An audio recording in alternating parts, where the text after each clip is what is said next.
I'm tired of hearing his name. Every year we get Fresneda links. Every single year. Hi guys, it's your host Tubbs. Welcome back to the Goonerisms podcast. I am joined by the lovely Kabir Cubs. Cubs, how are you? I'm good, Tabs. I'm good. How are you today? I'm also good. Unfortunately, Saud couldn't make it. He apparently was screaming too loud at the referee and injured his throat. His voice is bad or something.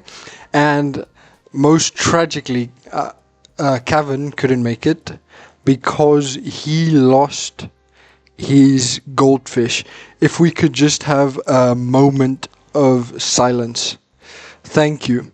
So, Cubs, I think we should immediately get into. Let's start with the game. How are you feeling? What's it now? Today's Wednesday, 3 days, 4 days after the final. What are your like? It's How are you feeling? um on the day I was heartbroken. Like it as the days go by the pain subsides, but it still hurts. It hurts a lot. And every now and then I just get flashes of the penalties that we miss, and then it just hits me, and then like I just give a big sigh, and it hurts, man. It hurts. Yeah, it does hurt. You? How are you feeling? Yeah, same. I'm also maybe not so much hurt. Okay, well, we all hurt in different ways, right? For me, when I hurt, I'm immediately thinking about, okay, what should we have done better? What could we have done better on the night? You know, like what did we do Yeah, true. wrong? Um, but Yeah, even then, I don't think we did too much wrong. But we'll get into that. Um, yeah. but overall, disappointment. It was there, it was there. Exactly. That's what I'm saying. It was right there. It was in our hands, and we let it slip, man. Football It, is it, it hurts football is not fair and fun. sometimes when your team loses. Yeah, only then. The parade celebrations look good all the way here from South Africa. You have any thoughts on that? I wish I was there. Yeah. A lot of our Twitter mutuals were there at the parade. A few of them linked up. They looked like they had the time of their lives. And we were sat at home still depressed over the final. So, I mean, yeah, life isn't fair sometimes. We'll be there next year for the quadruple The quadruple, you parade. said. Yeah, I Uh, said the quadruple, yeah. The Invincible Centurion quadruple. okay, let's see. Let's try and win one trophy again next season first. How about how about we try that first? No, Um, no, no. We're winning it all. We're winning it all. maybe. So I want to ask you on the starting lineup. Is there Do you have Uh-huh. any gripes with it? What do you think about it? No, I don't think with the lineup and with the tactical setup we made any mistakes. I don't think Arteta got anything wrong. It was spot on. Everyone did the jobs up until that Mosquera, like one moment that mistake.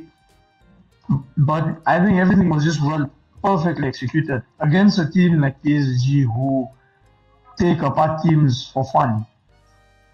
We put such a brilliant like low block, and they were struggling to get any shots off to create any chances, and it just took one mistake for all of that like fail. But I don't think Arteta got anything wrong. You know what? I, as a haram ball hater myself, right? I I think it would be easy for me to say like this was an awful, terrible idea, but in the context of PSG had like so many people rested, right? They won the league ages ago, and Mhm. we were not in the same boat, right? So we were never gonna be able to come out and go toe to toe with them just on an energy Exactly. point of view alone. So I Yeah. I rate the idea to go to sit in deep and try and fight on the counter. I do think, however, that we didn't do it to our fullest potential. If you if you know what I mean. Specifically, I think the front four of Trossard, Mhm. Havertz, Odegaard, and Saka, they probably needed a bit more Yeah.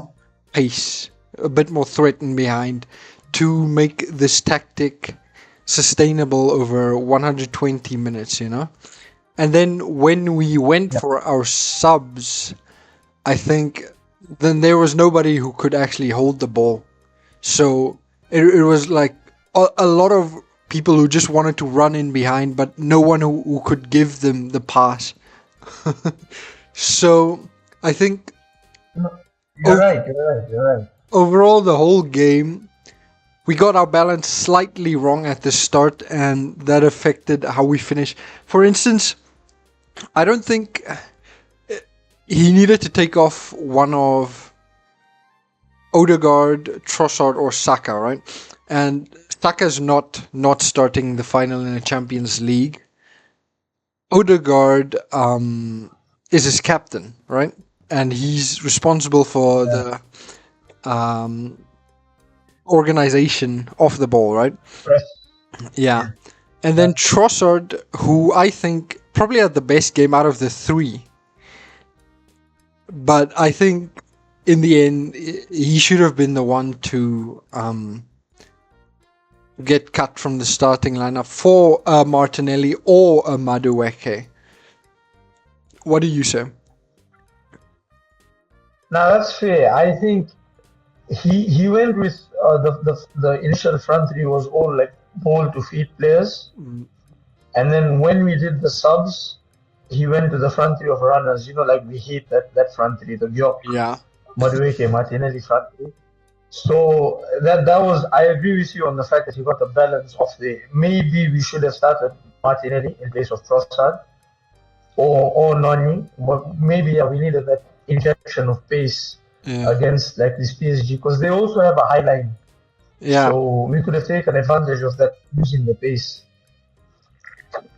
yeah. So I agree with you on that. Um, just a side question. What do you think? Why does he keep playing Martinelli, Gyökeres, and Noni together?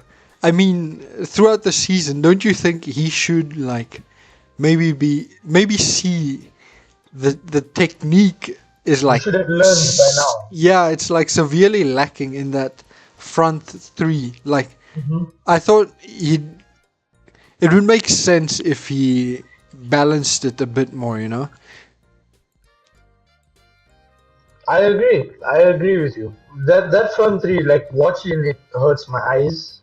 It's painful to watch because they don't help the team like with ball retention and like because the other two in the front line, the individual player himself can't use his qualities because the other two in the front line don't like basically their abilities don't match. If you get what I'm saying.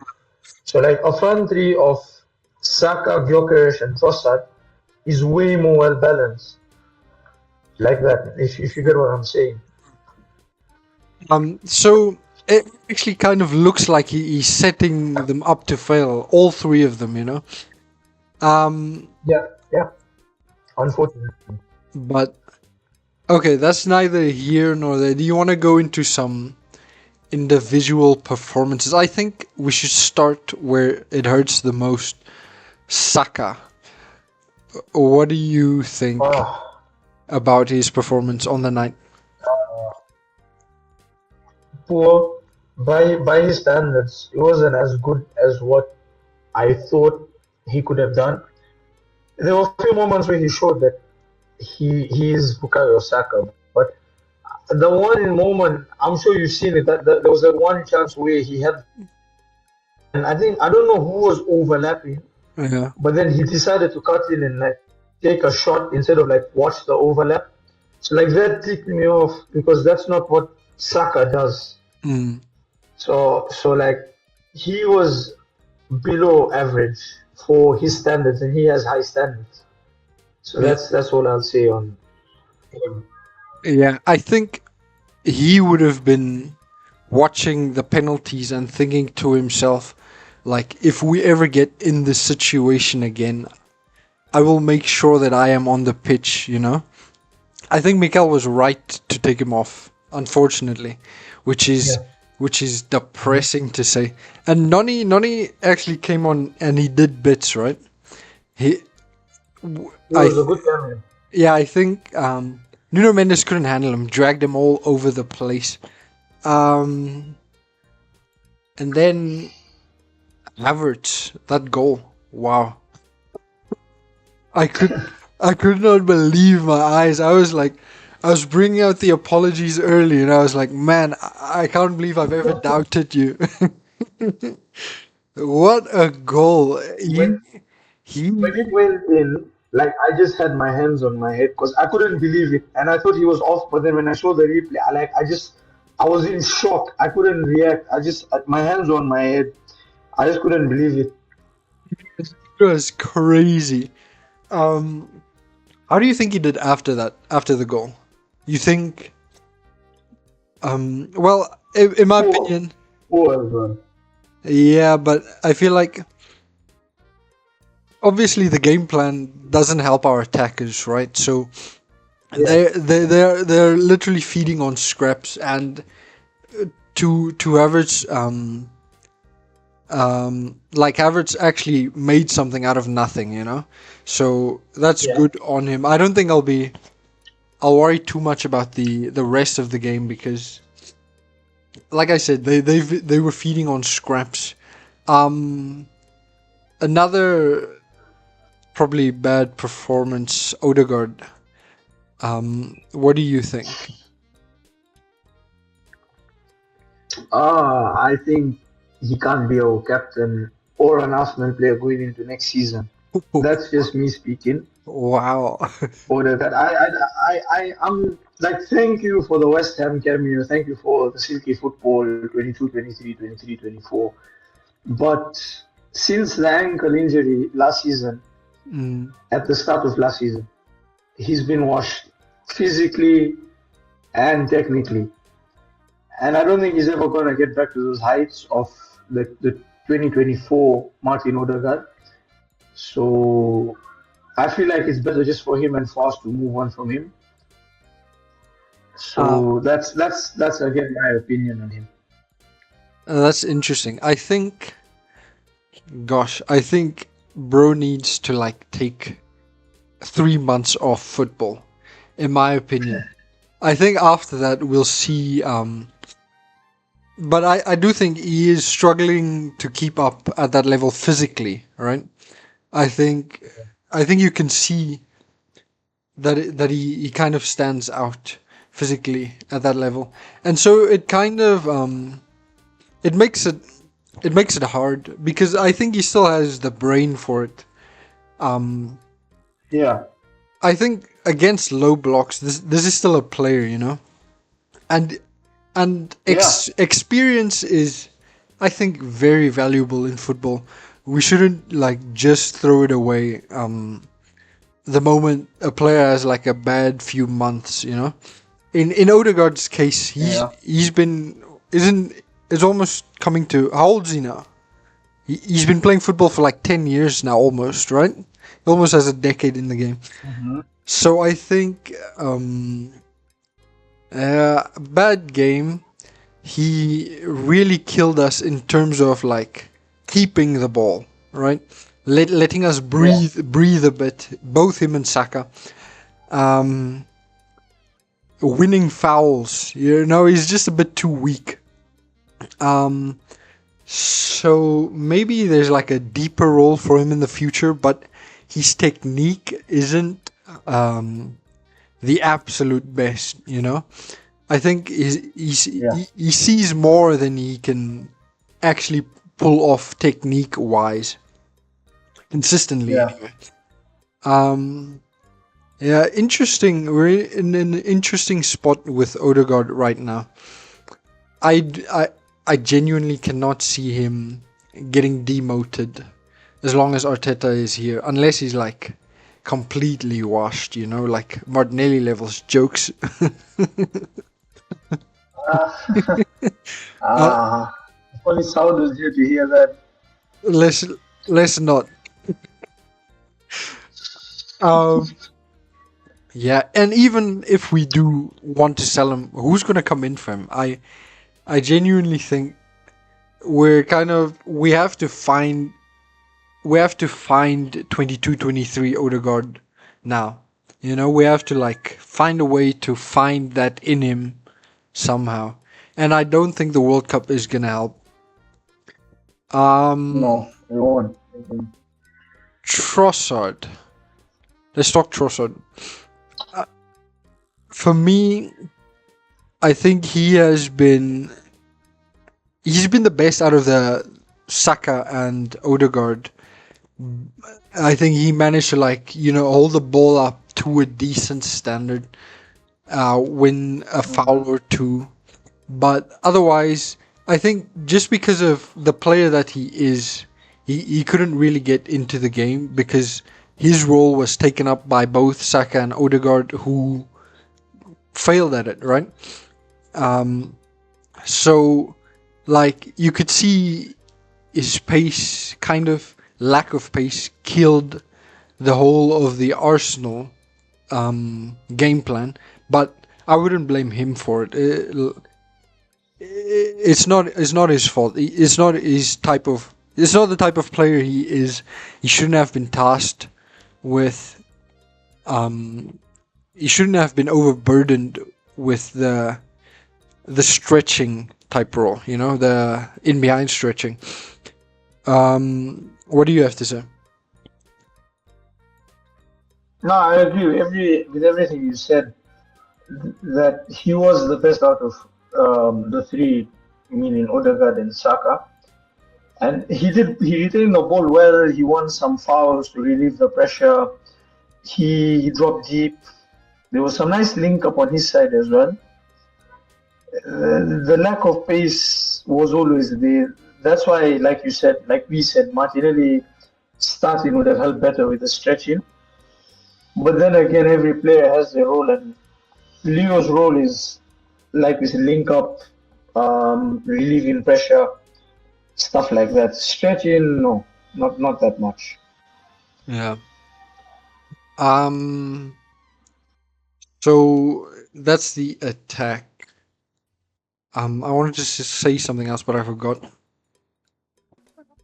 Anyway, that's the attack. I think you want to touch on the defense. I think they were all really good. Even Mosquera, who ended up giving away the penalty. Yeah. Spotless. Everybody played amazing. Yeah. I also think, Raya. Wow. David Raya, what a performance. He was One of actually. his best. Yeah, man, the day after, I just thought about, like, you remember when he came out to smother the ball versus Bacola? I was just like, man, Yeah. the guts to do that at that moment, to get it so right in such a huge moment. Because imagine we conceded there, right? It would have been like one of the saddest ways to concede a goal in a Champions League final. uh, Uh, he did amazing. Raya was after Gabriel. He was, I think, our man of the match mm, after Gabriel. yeah. Ooh, ooh. Because the save and I did say that when in the penalty shootout, Nuno Mendes' penalties were a goal. It's a guaranteed goal because he always puts his penalties like top bins. Yeah. And when Raya saved it, like I yelled in surprise. I literally yelled. I was like, I couldn't believe it. was so happy. I felt like And, when he saved it, I felt like yes, we're gonna do it now. and then your boy scored his pen, and that's when I said, you know what? Maybe there's a chance. Maybe there's a chance. Yeah, man, Oh, I was so excited at the Martinelli penalty. Right, my stream was a few minutes behind. I was celebrating it on Twitter. I was like, "What a penalty, Martinelli!" And then somebody else told me, "We already lost, mate." no way. That's such a uh, disheartening way to find out that it was all for nothing. To be fair, It was all for nothing. I tweeted that, right? Then I put my phone down so I didn't see it. And then I saw the Gabriel penalty and I was like, you know what? The Gabriel one is that one's fine. It's the Eze one that's like sneakily really Yeah, hurt. It, that one is, it angers me. It angers me. I'm not so much angry. I'm just like I did not see that coming, you know? I feel betrayed. Not even by Eze, just by football. I feel like football betrayed me there. Yeah, And man, when he missed, I was like, yeah, because he like completely took away the good vibes from the Raya save, right? And it's like, exactly. no way, we're on the back foot again. Man, it was terrible. The Gabriel one No, I thought Raya saved the pen after the miss. was that. Oh yeah, After Eze it was miss. after the miss. Oh my days. Yeah. Still, I felt so betrayed I because thought it was in. I thought it was in. And then I see him put his, then I saw it goes, hit the advertising board. yeah, I'm like, no, this is AI. This isn't real. track Ah, man. reaction, like no way. And then you get another surprise thing with Raya saving the Nuno Mendes penalty, and then you're just like, what's happening? What's going on? The energy Oh, back. It was like, yeah, okay, let's go. We got this. We got this. Let's talk about the Gabriel miss. What do you think about him apparently choosing to go fifth, right? That's. You know what? I'm not a professional football player, but I have played so many penalty shootouts in my life and lost so many penalty shootouts. And I put my hands up and say I have missed the crucial penalty like Gabriel. It takes guts to step up and take that penalty. And yeah, as a centre back though, obviously that's the only questionable bit, but I respect him for actually stepping up and volunteering to take it in the biggest game of his career. I don't blame him. Yeah. I am incredibly proud that he felt like he felt brave enough to step up because who was left of the attack? It was Madueke and then um That was it. yeah, and Zubamendi also, right? Zoom. Yeah. But Madueke, bro, I was dreading a Madueke penalty. I can't lie. If he missed, oh my days. Not even. Oh my days. We wouldn't hear the end of it from Chelsea fans. Oh I my word. I think you would have missed. I've seen one Madueke penalty. It was Mansfield, right? Or was it Portsmouth? In the FA Cup. Portsmouth, yeah. Yeah, it was Pompey. And that penalty, it has scarred me, right? So I was thinking, I was dreading Madueke taking a penalty. So when I saw Gabriel walking up, I was like, yes, okay, this is good. And then he skied it, and you know for me, it was in that moment when I see the ball go over the bar, and I'm like, wow, so it's over just like that, huh? Done. Yeah, it's like that's it. All of that, the whole season done. Done. And it's incredibly. You know, in Yeah. our house we have this like saying, whenever a defender comes to take a penalty, we always say, don't act smart. You are a defender. You're not a striker. Just keep it low. Put it in the goal. If it gets saved, it's fine. Just don't blast it over the bar. That's what I was saying. Like I was yelling at my TV. Just keep it low. Don't try to put it in the top corner, please, please. Oh man. I think he saw Martinelli's Oh, penalty and was like, I could do that too. no, no, that was not the time. It's not the time. It's too soon. But man, it's incredible how right after that moment, the ball just goes over and you realize what just happened, and like you just feel a lot of like things, right? Like every thought you had about the season and how we approached it, and it's like, man, I knew we shouldn't have played like this, but also we played all but 3 games in the whole of the season. We literally just we missed out on like a we missed out on the UCL through penalties. We lost to Man City by 1 goal. The only disappointment of the season really was Southampton, right?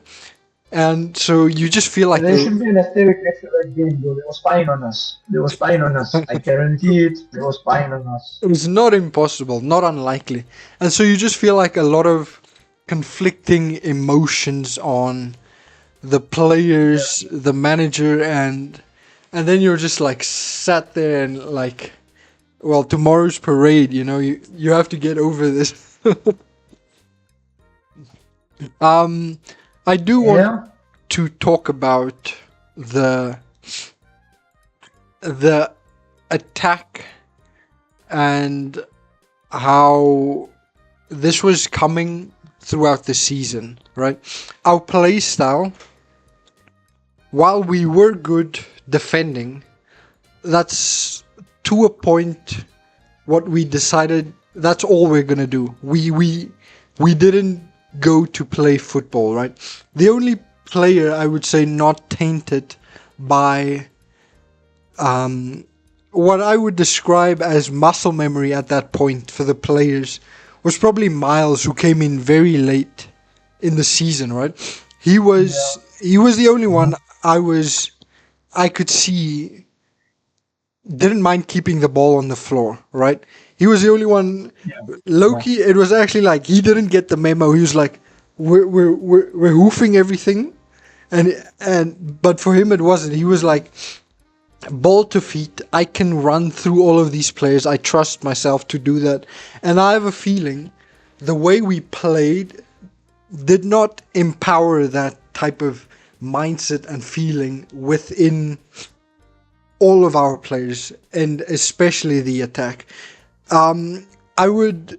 That Saka performance reminded me a lot of Gyökeres early season, where when he gets the ball, there's no chance he's passing. He wants to do something with it because he gets it so little,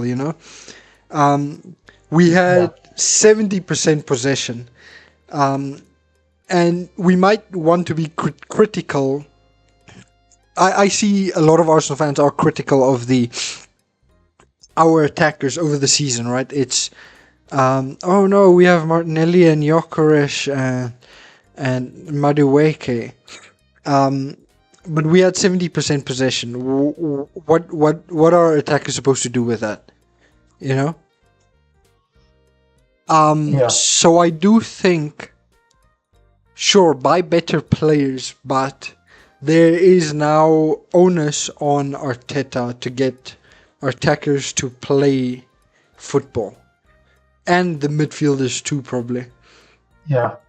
Do you have thoughts on the season, how we played throughout the season, and how that manifested in the biggest game of Arsenal's history, right? Yeah. I think when we started the season, we were too, like, Arteta was too safe. And then after the City game, when your boy scored that really nice equalizer against City, just had to mention that. Uh, when the handbrake came off, as they say, and we went on that run of like winning and not conceding goals, that was some of the best football that we played, not just all season, but I think under Arteta, right? Yeah. And then once we came to December, after that Villa loss, you could see the nerves kicking in, and then Arteta ended up changing the system again to be more pragmatic. Because I read in one of the articles that after we won against Wolves in December, you remember the Yeah, last minute the 2-1. own goal? Mm-hmm. Yeah. He Arteta thought that game we played really well and we deserved to win, but the coaching staff told him no, like that wasn't right. Yeah. And then he listened to them and then he tried to change it. And he did change it. To be fair, against Everton the following week, we should have scored more goals. We did create a lot of chances, but we just couldn't finish. So I feel like if Arteta listens to his supporting staff, then he is going to be able to platform our current and our future attackers to fit the system, and also, like as you said, the midfielders, and we could create probably one of the best tactical models in the current game, because defensively we're already elite. I think it's safe to say we're the best defensive team in the world. But when it comes to attacking, I mean, it's not that wow. We haven't scored that many open play goals. So Arteta has to tweak, like you said, the onus is on him. He has to tweak the system and he has to platform all our attackers perfectly. And he has to also find balance within the lineup.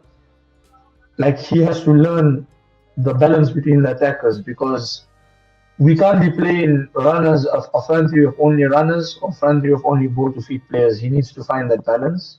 You get what I'm saying, right? Yeah. I wanted to mention the midfield, Zubamendi specifically. I think Zubamendi, first few months, probably 6 months, right? I think he was really good. I think he was good. He's not Lewis Skelly, right? He was brilliant. Yeah, but he has his own he has his own way of doing things, and I think this might be a bit of headcanon, right? And maybe you'll feel like I'm blaming Arteta unfairly, but I think the fact that he overplayed him, Yeah. to the point, and he overplayed him, and I think he lost a lot of confidence in that spell where he has been really bad. Yeah. But that was also that was through the nerviest part of the season, right? Where later it's been reported the players have been feeling the nerves. You know, the Aston Villa game you were talking about. After that, like after December, January, February, March, probably. I can't remember, but I think doing that has made it so that we got the Zubamendi that we saw in the Champions League final. A shadow of himself, like if we're comparing to the start of the season, right? And so I think that also contributed to our inability to actually hold the ball because in extra time, I actually thought, okay, we can actually win this now because we have the advantage. We have the fresher players. They took off Dembele, Kvara, Celia, even Vitinha, right? So I think we had the talent. We had more of the talent because the players we put on was about the level of the players we took off, except for maybe Saka, Madueke, right? But the players they put on were much worse than the players they had on first. So I thought, we had the advantage, but you could see the effects of playing 4,000 minutes had on Zubamendi and his confidence. And you remember he spoke about last season when we were in the semi-final and you saw our bench, right? Sterling and a bunch of academy kids. And then Arteta spoke Yeah, about yeah. being there at the end of the season and being fit. But I think he maybe not neglected, but it ended up that we were there and we might have been fit, but we weren't confident. And so, overall, I think my biggest criticism is our football does not make me as a fan feel like we are the protagonists. And I'm worried Yeah. I'm worried that's how some of the players feel too. It's a lot of don't lose the ball, or no, don't lose instead of win. You know, at times though, Mm-hmm. maybe more so in the big games, but in the smaller games, I trust us. We we have too much talent for smaller teams, in my opinion. But okay, what do you think about in big games? Do we look like protagonists enough of times in big games? No, you're spot on with the thing about if you can't win, don't lose mentality in the big games, because we flipped the script from previous seasons where we used to dominate the big games, but then the small teams used to always give us problems. But now I think like our fear of smaller teams has gone away. But now against the bigger teams, something shifted this season where they've become afraid to play against the bigger teams. I don't think bar Spurs, but Spurs are a big team. Uh, any of the big six games we played, and you can actually come out of the game and say that, yeah, you know what, we actually deserve this win. Mm. Because I don't think there's any game in the Big Six that we played against that I can actually say that we deserve the win. Like if we look at it, let me do team by team. Liverpool away. Mm. He And played a midfield of Merino, Rice, and Zubimendi. I mean, I'm not gonna say anything on that. We lost to Soboslai, won the free kick, sure, whatever. mm, Then Liverpool at home. First half, complete domination. Second half, we forgot how to play football. Nerves kicked in. That is the problem. I don't know what it is, but something's wrong on the mental side. They're too nervous because that game was there to win. They didn't have Ekitike, they didn't have Salah. They had such a weaker squad compared to ours. We should have won, but then we couldn't string three passes together in that game. I don't know what happened. United, Old Trafford, first game of the season, corner goal. We didn't play that well. They attacked more than us. We won. At home, I think maybe that's one of the few games where I would say maybe we did deserve to win. Because if you look at the quality of the goals that they scored, I mean, I don't think they're ever going to score goals like that again. Plus the Zubimendi mistake. So, like, I hate United, you can tell. yeah. And then there's Chelsea. Ah, Chelsea, oh my days. The Chelsea away game, coming off a week where we beat Spurs and we beat Bayern. They had momentum, obviously. We were playing away, we had some injuries, there was no Saliba, but they got a red card. The shin kicker got a red card. And they still scored first. How? And then we did equalize, but after we equalized, they attacked more than us. So, like, how does it work? They had a player less. yeah. And then you look at City. Oh my days, City. The home game, after they scored their first goal, they parked the bus. Right? It took the Eze and Martinelli magic to score. Yeah. But the away game, that was one of the big six games where I can say proudly that they played to actually get a result. They didn't like sit back, they didn't play defensively. We had chances. On another day, we win the game. The Havertz one-on-one, Eze hitting the post. On another day, we win. Mm, But that's fine. You can take the one-off result. Other games, you can't. yeah. And that's my issue with the team. Yes. And I have a feeling this is all getting blamed on Trossard, Martinelli, Gyökeres, Madueke, and even Odegaard, right? And I don't think that's entirely fair. Yeah. Because No, no. this same team, right? When we are a goal Mm-hmm. down, I think we look really good. You know, I feel like when we're chasing a Yeah. game, that's when we like switch it on. And I would just like for us to play like that at 0-0 more often. As nil when we are drawing. Yeah. But I also get the like if someone would say, you know, this is not sustainable. We can't play like this throughout the season.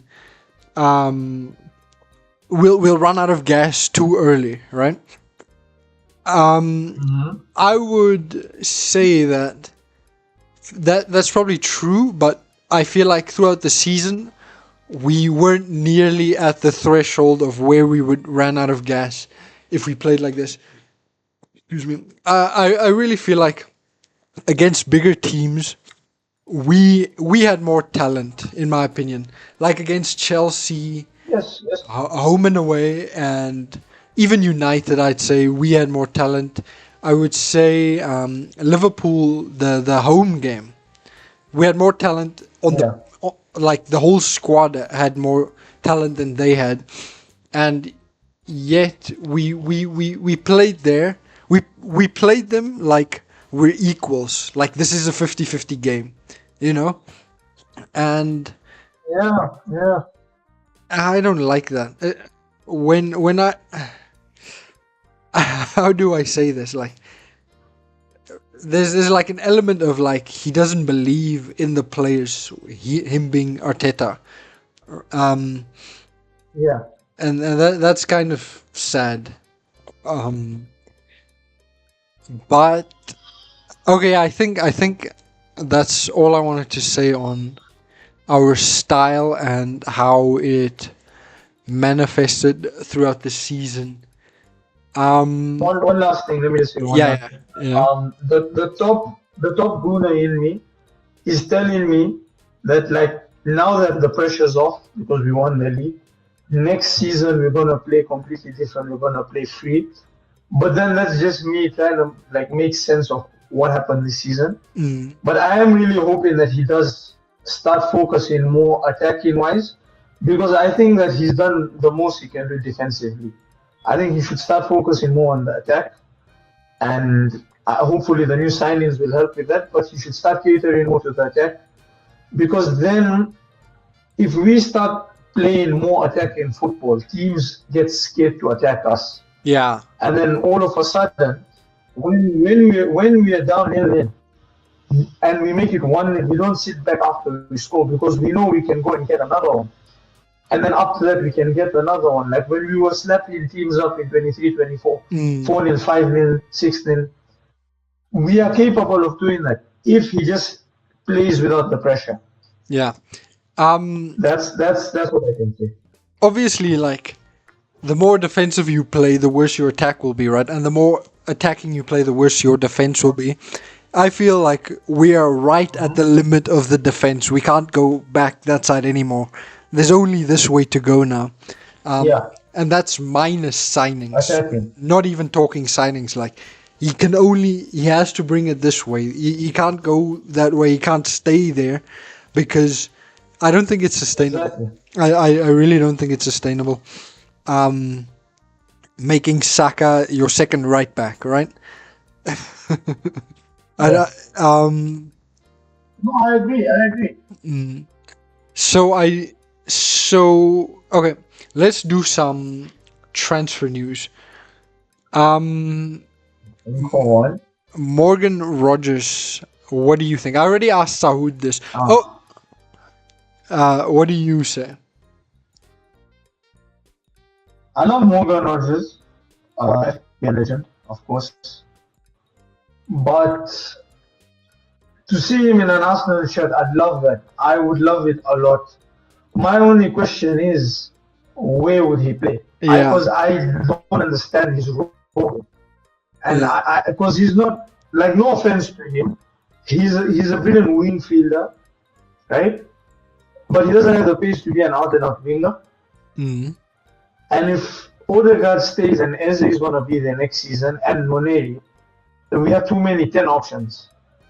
So I Yeah. don't understand how that's gonna work. Yeah. I But think. I would love to see him at Arsenal. Yeah. Talent wise, I agree with you. I love the player. But like on first instinct for me is like, why? You know? Is it like a Trossard replacement? Is Trossard going? I thought that's what Eze was, right? So and like if both Martinelli and Trossard are leaving, are we betting on playing with like these slow-ish wingers? You know where we're like, then the only pace in the squad would be Madueke and Gyökeres, and both of them I think are slower than Martinelli. But okay, so him and Eze on the left or in the 10. I like the player, but I really don't want to sell Nwaneri. And I can't see us selling Odegaard either. So I'm worried about what it means for players that I like, right? But otherwise, great player. I'll welcome the signing. If we can like, if you're telling me Rogers is the Gyökeres replacement or something like that, right? Just in terms of squad space, then I'm happy, super happy. But if it's not, because I think we need to get rid of 2 attackers to bring in 1, and then we need to get rid of another one for another one. Yeah. So we need to like 3 out, 2 in. Yes. Yeah. And already Jesus is part of the 3. Okay. Yeah. So I wonder who the other 2 are. I really hope it's not Martinelli, but He's one of the left wing. yeah, it probably is. I hope it's not Martinelli, but if it's not, if it is Martinelli and Trossard stays, yeah, I wouldn't be mad at like Trossard. Be like, sell Trossard, because he has been good. He has been good. You can't you cannot argue in terms of output and important output. He has been there. Yeah. So Rogers, good. The next one is where I'm getting like more nervous, because this definitely probably means Martinelli out. just because. Who is the name? Krupi, Eli Junior Krupi. Oh. What do you think about Krupi? Because apparently, like, if I had to explain what I think about him from someone else's perspective, is probably I underrate him, probably, by the, like, I'm going off the noise everyone else is making. What do you think of Krupi? He's genuinely like, he's 19, right? He's 19. And he plays with so much like maturity, and he understands the game. He is like, if you combine Gyökeres' hold up and Kai Havertz's like all around game, you'd get someone like that, plus ball striking, because he just has that, like, the technique, the IQ. He's got some speed. He's got amazing shooting, and he's French. So I mean, you have that as well. He's French. Just give him the number 14. Yeah. But he's an amazing player, and I really hope we get him. Yeah. Okay. On Gyökeres' hold-up play, I think Gyökeres, in the Premier League at least, terrible hold-up play, terrible link-up I think his touch is bad. So maybe you wanna like maybe I would compare him to someone else. Maybe not your. No, okay, wait. Early season Gyok, no. But like after the City game, Gyok, maybe. Because he did show a lot of good, like the Fulham game and the Atletico's second leg. Yeah, Those two games. I'm just basing it off those two games. that's crazy. That's it. We got two good Gyökeres games, in my opinion. I think everything else bad. I think we should cut our losses as soon as possible. But that's just me, right? So Krupi, I'm assuming it's either him or the next name, which is Alvarez, Julian Alvarez. What do you think about Julian? Before Krupi came up as a target, or even before he started playing, I was a big admirer of Alvarez from the time the City signed him from River Plate. I think it was River Plate. Yeah, it was. He yeah, and then he played for City. Then he went to the World Cup and he became Argentina's starting striker at like such a young age. Hmm. Like from that moment, I knew that this guy is like a really good player. He's a real deal. And then he went to Atletico. And then after that, like he hasn't scored that many goals, but he's such a good player, and he could be a really good like second striker if we needed him to be, or a striker as well. But my preference, maybe it's controversial for others, but I prefer Krupi over Alvarez. Not because Krupi is better, Just the but money. like my personal preference is just Krupi. Okay. I love Alvarez. I think he's the reported fee is very high. I think we probably shouldn't pay it, but if it comes, I would be gassed regardless, right? But it wasn't always all love. When he was at City, I was a hater. Bruh, I would like I still have tweets up saying what can like Alvarez do that Eddie Nketiah can't, you know? Wow! Wow! No, that's really that's no. Like respect, I respect Eddie, but no. Yeah. You don't respect him like me. I'm a big Nketiah. Well, not big, okay, but it was really hard for me to slander him whenever. I would really try my best to not. And I think Nketiah is good. But ultimately, I think I've come to the opinion that Alvarez is better. And so whenever I watched him this last season, which wasn't a lot, I must admit, it was against us, right? When he hit the post like out of nothing, Yeah. and I was like, we need that. Something like that would be good for us, you know? Yeah. Just to like hit the post out of Yes. nothing. But I think we got some of that in Eze and Trossard. For me, this has to be probably the Gyok replacement. Alvarez in, Gyökeres out. I think we don't even need to do business after that. If you could just do that, I think we're already better for the next season. So, yeah. Agreed. Okay, yeah, so big on Alvarez, maybe not at the price. And so here's another one I think is very interesting to mention right after the final. Bradley Barcola. What do you think, having seen him up close and live, trying to score against a Saliba whose back is hurting and who has been playing for 120 minutes? What do you think? My cope for that performance, it was a shambolic performance, but my cope is that he was trying to impress Arteta by missing, so that he's playing against PSG to show Arteta that my loyalty lies with you already. Don't worry about anything else. I am an Arsenal player already. I may not be wearing the kit, but these misses are for you, Mikael. That's probably what was going through his mind. But if he does play like that based for the rest of next season, based on the cameo he gave on Saturday, then we are in for a long season. Because he's not better than Martinelli. Martinelli is better than that Barcola we saw. Barcola is. 100%.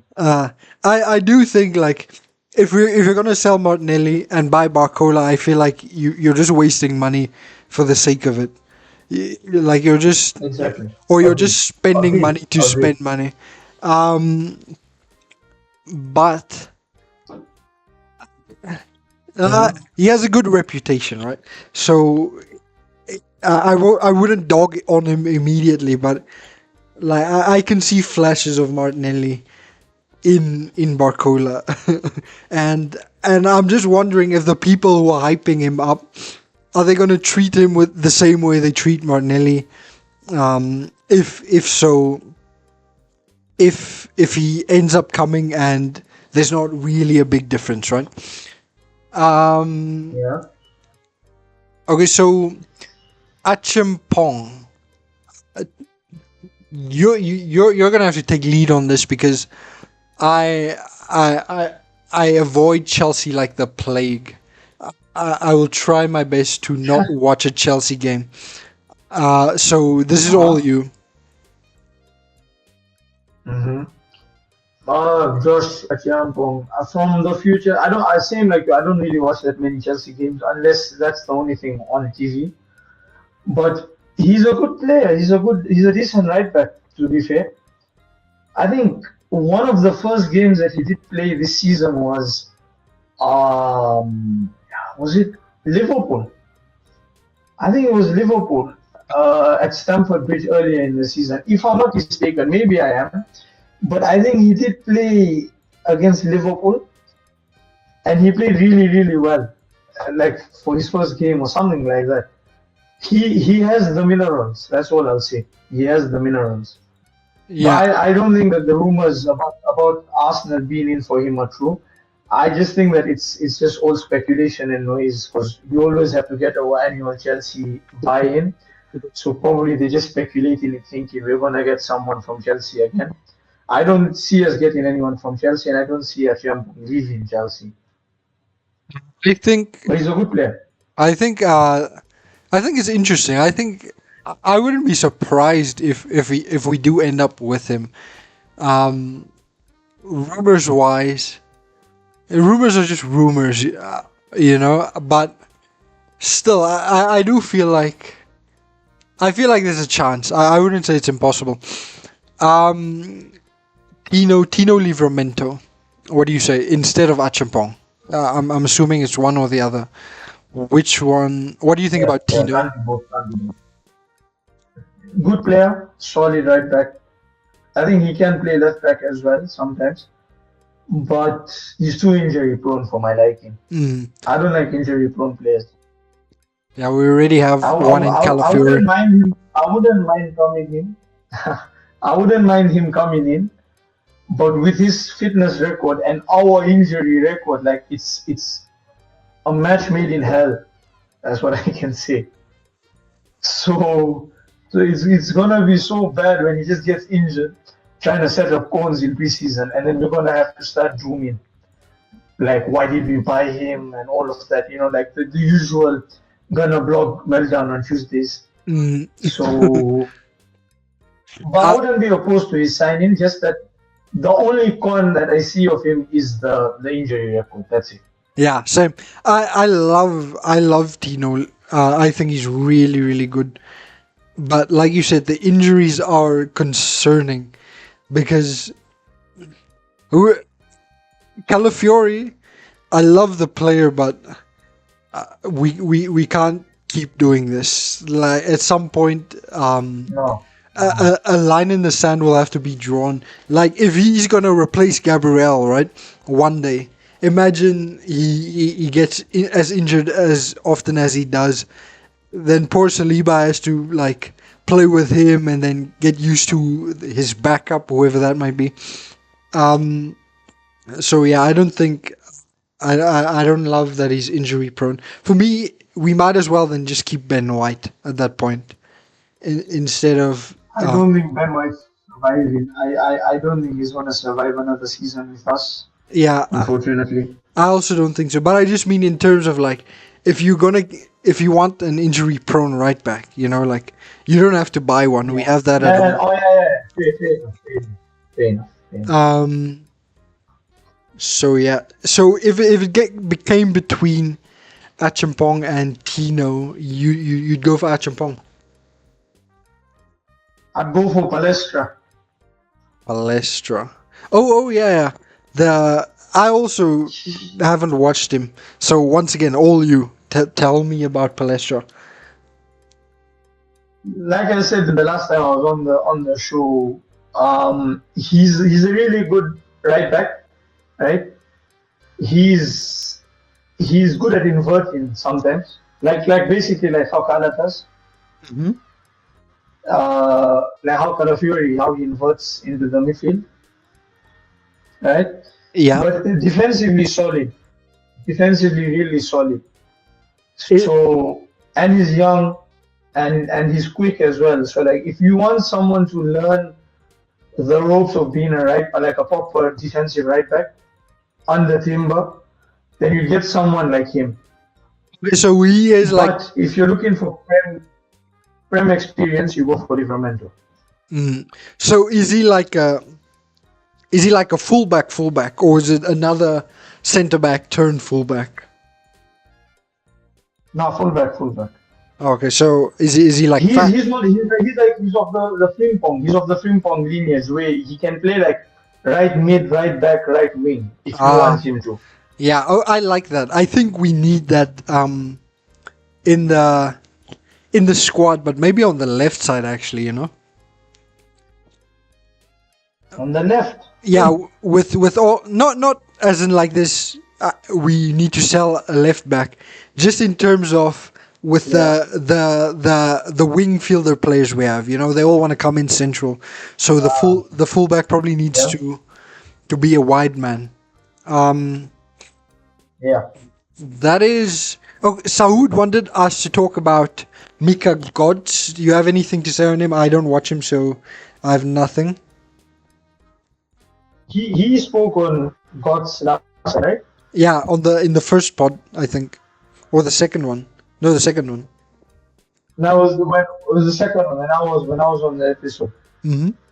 I haven't watched that many God's clips, but from the stats and from what I've read, he's a good winger. He's a really good left winger. He's quick. And we're seeing more of him at the World Cup. If I'm not mistaken, he's going to be at the World Cup, so that would be a good place to watch him play. Yeah, that would be good. Right now, for me, I'd say the jury's out. Yeah, same. For me. What do you think about Fresneda from Sporting? Also, I haven't watched him. Do you have anything to say? I'm tired of hearing his name. Every year we get Fresneda links. Every single year. Yeah. He's become like the Julian Draxler of this current era of Arsenal transfer windows. Like, we need to stop being linked with him. Let him go somewhere else, man. Let him breathe. Fitting that the current era is. I have never. You know what? I'm gonna be honest. I never watched him. I have never watched Ivan Fresneda. Same. I only know him because of the amount of times that he's been linked to us. Because if you paid me to tell you anything about him, the only thing I could tell you was that he's been linked to Arsenal like 1,000 times. That's it. So nothing funny. else. This reminds me of I don't know if you watched shucks, I don't want to. Okay, this is free advertising, but I don't know if you watched Tifo, the Tifo football thing, and they've always been on and on about Tifo football. Oh, okay, wait. I've watched some episodes. Yeah. Okay. So Tifo Some videos, I should say. In 2022, around 2022. They were always on about Sangare.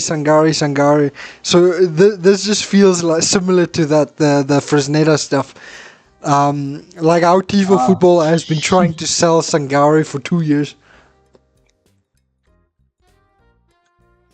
You mean the Sangare that went to Forest? That one. I don't know where he is now, but if he got a move to Forest, then it seems like the Tifo advertisement paid off eventually.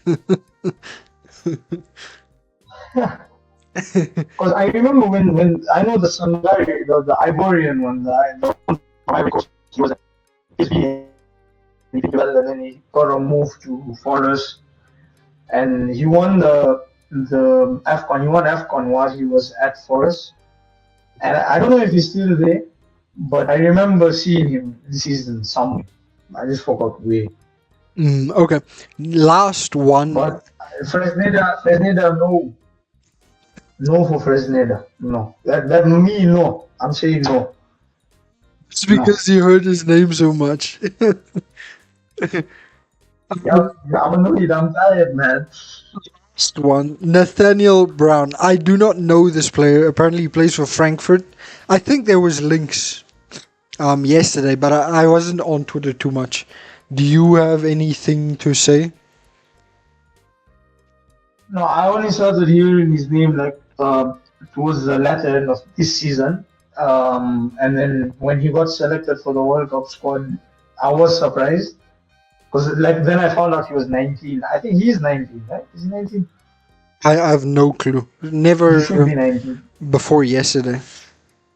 But I never watched him play. I have no idea about him. So I'm as surprised or as clueless as anyone who has never heard of him, to be honest with you. Okay. I have nothing else on the agenda. Is there maybe something you want to bring back that we maybe skipped? No. Nah, I think we've covered everything. Ah yes, wait, there is something. The referee in the final was paid off. I can't believe I He almost was paid forgot. off. Yeah, I remember it on the list, on the agenda list, and he was there. Yeah. So, I think it was referee performance. Yeah. So like we have to just discuss this before we end up the podcast. That referee performance was one of the worst performances I've ever seen by a referee in my life. Agreed. It was like he was so petty. It was really petty. The thing that makes me say that is the corner at the end of halftime. He was like, "Nah, you're taking too long. Let's go." You know, like what are we doing here? Exactly, like in such a big game. it doesn't make sense. Oh man, it was really not good. And like all of the 50-50s just went PSG's way. We had to like they could what we had to do. Do you remember the Saka yellow card? Yeah. What was that about? It was a 50-50. He barely even caught him. Man, nah. He literally just grazed his sock. Yeah. Not even the shin, the sock. Exactly. And the referee gave him a yellow for that. Oh my days. Mosquera got a yellow card without a warning or anything. He just gave him a yellow for a quotation marks time wasting. In the 48th minute, are you serious? I will say on that, right? Oh man. I kind of get where he's coming from, where like as a neutral you probably want to see the game flow a bit more, right? But what we did, we didn't break any rules, but we tiptoed the line, I will say. No. But I think Mosquera should have got a warning at least before giving him a yellow card. So he was incredibly harsh. He got a yellow card for that, and now automatically it shifts the PSG game plan to start targeting Mosquera. Yeah. Because he's on a yellow. So now they're gonna just keep targeting him.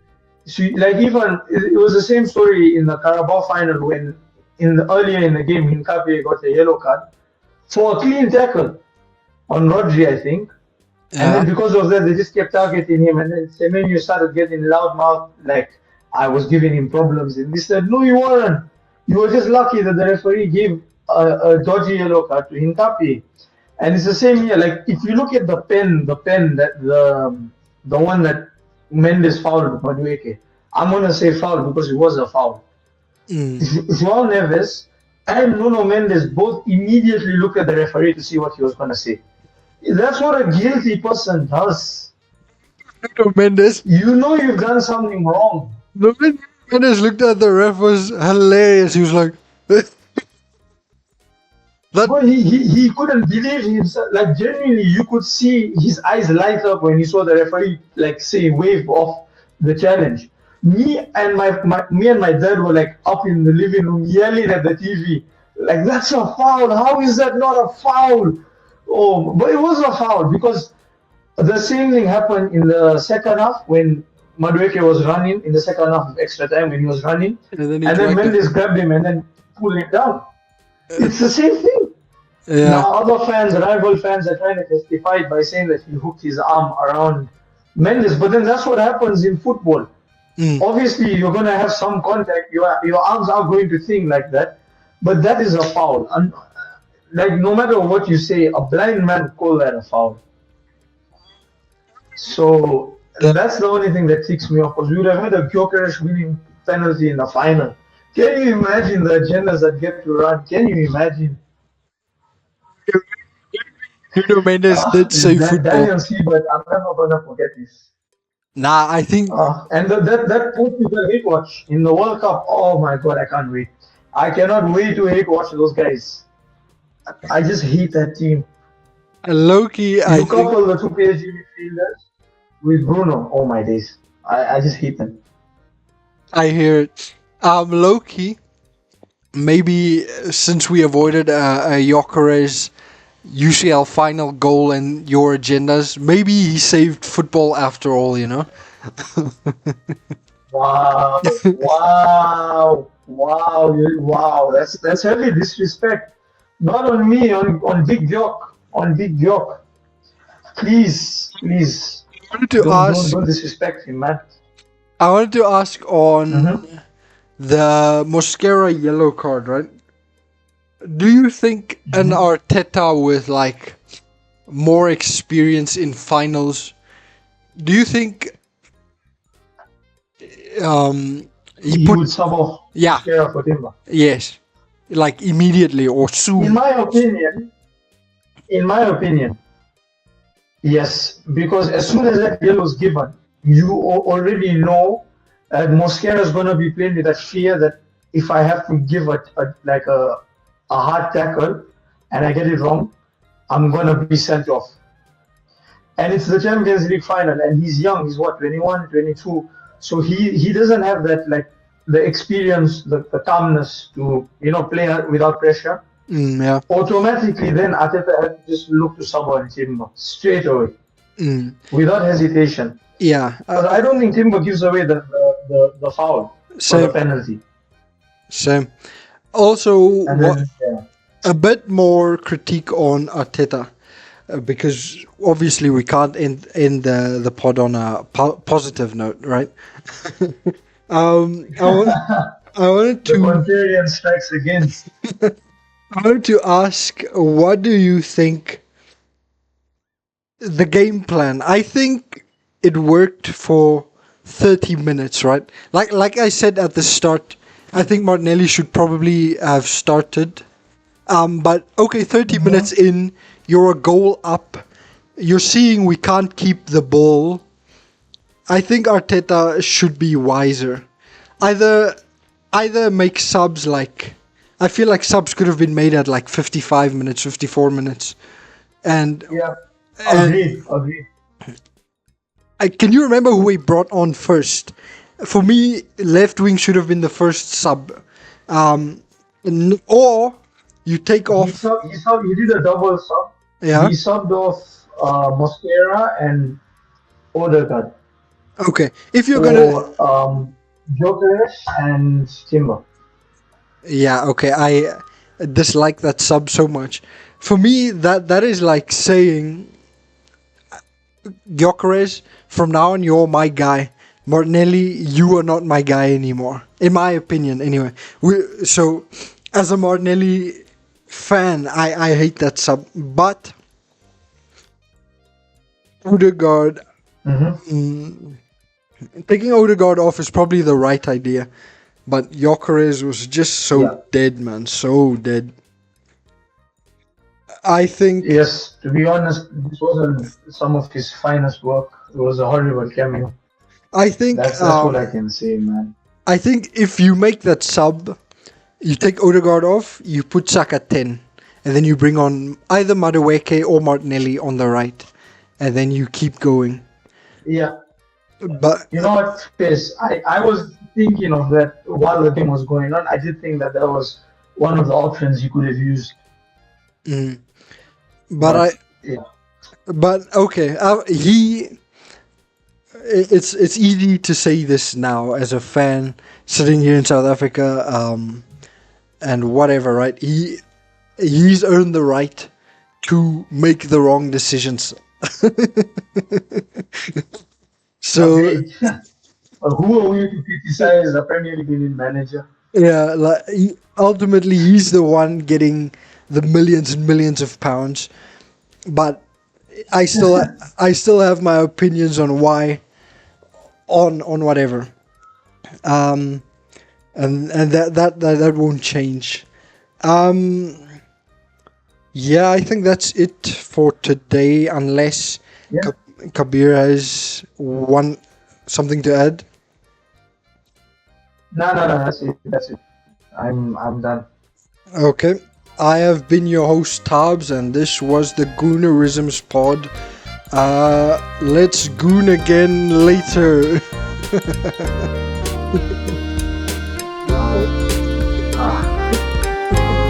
that making the final cut?